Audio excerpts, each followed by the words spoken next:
Երաժիշտ, մանկավարժ եւ արտ-թերապևտ Կամիլ Չալաևիչը լսված խորագրով նախագիծը Հայաստանի կոմպոզիտորների միության սրահում ստեղծել է արտ-թերապիայի մի բացարձակ հարմոնիկ միջավայր, որում զարգացման առանձնահատկություններ ունեցող փոքրիկներն ու դեռահասները արվեստի բազմաժանր գործերի եւ երաժշտության միջոցով կրթական հատուկ ծրագիր են անցնում։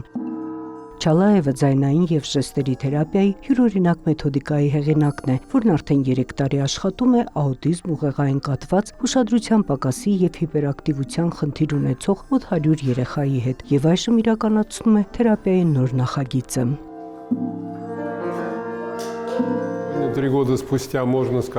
3 տարի անց կարելի է ասել, որ հրաշալի արդյունք ունենք։ Գիտեք, ամբողջ տիեզերքը լի է հնչյուններով, եւ ես ստեղծել եմ, եթե կուզեք, ինչ-որ իրական վիրտուալություն։ Մարդիկ կորցրել են կապը ժեստերի իրական վիբրացիաների հետ, իսկ իմ մեթոդով ատիպիկ երեխաներն այդ հնչյունային համակարգերում կարող են որոշակի զգացողություններ ու հմտություններ ձեռք բերել։ Նրանցից յուրաքանչյուրին անհատական մոտեցում եմ ցուցաբերում, եւ մենք ընկերանում ենք։ Չլսված նախագիծն իրականացվում է 301 իմաստության երկիր հիմնադրամի, Հայաստանի կոմպոզիտորների միության, Նիկոլայ Նիկողոսյան մշակութային հիմնադրամի հետ համագործակցությամբ։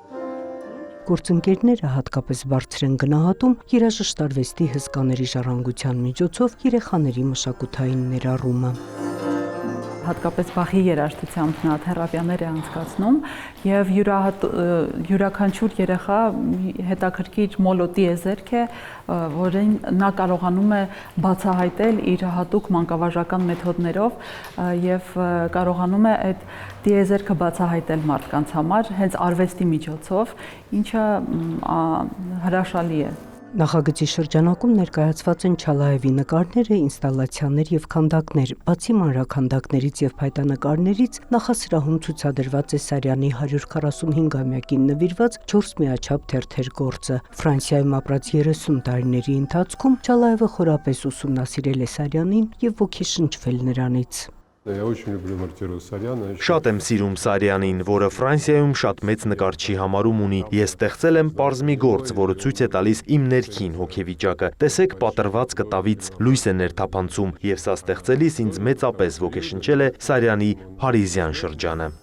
Նախագծի ծրագրում կանցկացվի նաև վարպետության դաս, երաժշտության կոմպոզիցիայի, կառուցվածքի եւ դեկոնստրուկցիայի մեթոդների ցուցադրություն, ինչպես նաև հատուկ համերգային ծրագիր։ Նունե Ալեքսանյան, Արամ Հարությունյան, լուրեր։